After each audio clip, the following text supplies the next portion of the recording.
Retornarán los libros, las canciones que quemaron las manos asesinas.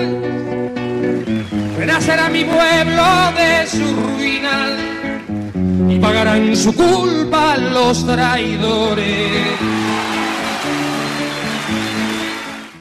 Bueno, así concluye este video. Habrán visto que al final aparece Operación Cóndor. En realidad este video forma parte de una serie de 2 videos que se refiere no exactamente al golpe de Chile, que es la primera parte, sino a la Operación Cóndor. Continúa este video con el armado de una red de inteligencia que se crea a partir del golpe en Chile con organismos de inteligencia chilenos, y a medida que se van produciendo dictaduras militares en el resto del continente, bueno, esta Operación Cóndor consiste en el exterminio de los diferentes opositores que se habían refugiado en otros países. El caso del general Prats, que estaba refugiado en Argentina.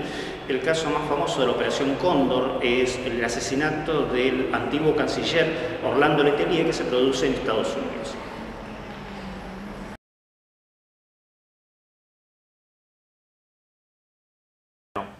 Para finalizar, si esto fuera una clase en el aula, yo aquí introduciría el tema de cómo diferenciar lo que acabamos de ver, que es un golpe de Estado típico, con un proceso revolucionario.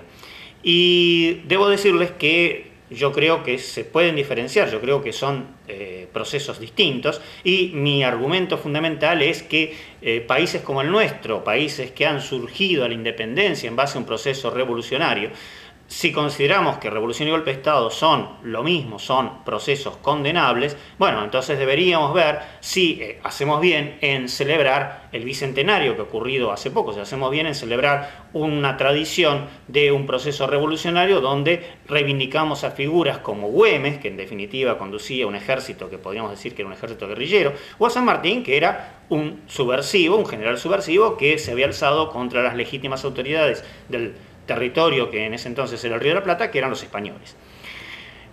A pesar de esto, debo decirles que hay autores que consideran que revolución y golpe de Estado es básicamente lo mismo.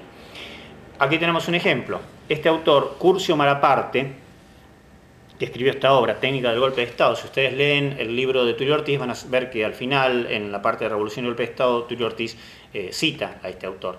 Y Curcio Malaparte, si uno echa una ojeada al índice, se va a encontrar con que habla de Napoleón Bonaparte, habla de Primo de Rivera, habla de Mussolini, pero también habla de, así lo titula él, el golpe de Estado bolchevique y la táctica de Trotsky.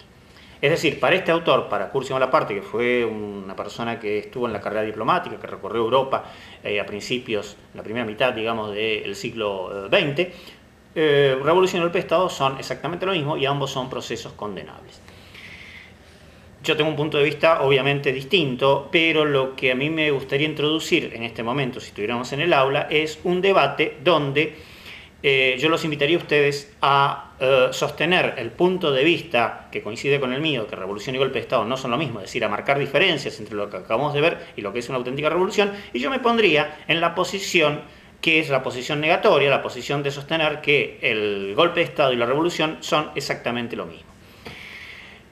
Bueno, no lo podemos hacer porque esta es una clase virtual, pero les puedo anticipar que, entre otras cosas, yo argumentaría respecto a la Revolución Rusa, sosteniendo lo que han dicho algunos autores, y es que la Revolución Rusa fue un golpe militar. Eso dicen, acá lo leemos prácticamente en la obra de Curcio Malaparte. Entonces, la cuestión sería que ustedes, a partir del estudio que han hecho de la Revolución Rusa, me argumentaran por qué no debe ser considerado un golpe militar. Bueno, repito, no lo podemos hacer, pero si estuviéramos en el aula, hay un elemento que, a mi modo de ver, es definitivo, y es, recuerdan ustedes la escena que hemos visto, donde aparecía un representante del 12º ejército y venía y decía, en el Congreso de los Soviets, el 12º ejército apoya a los bolcheviques. Entonces la pregunta sería, cuando habla del 12º ejército, ¿a qué se refiere?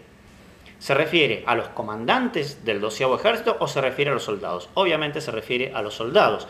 Lo que caracteriza una revolución es que justamente el ejército ruso, en el ejemplo que estamos dando, era un ejército en descomposición, un ejército donde ya no se obedecía desde arriba hacia abajo, en forma vertical, tal como acabamos de ver en el ejemplo este del golpe de Estado de Chile, sino que al contrario, los soldados seguían a aquellos que tenían carisma, los soldados seguían a aquellos líderes que consideraban que eran representativos del ejército. Entonces no está hablando de los comandantes del ejército, sino está hablando de los soldados mismos. Y para mí ahí está la diferencia entre un golpe de Estado, donde hay una obediencia vertical, y una revolución donde es, como lo sostengo, de abajo hacia arriba el proceso. Y en una hermosa plaza liberal me detendría a llorar por los ausentes.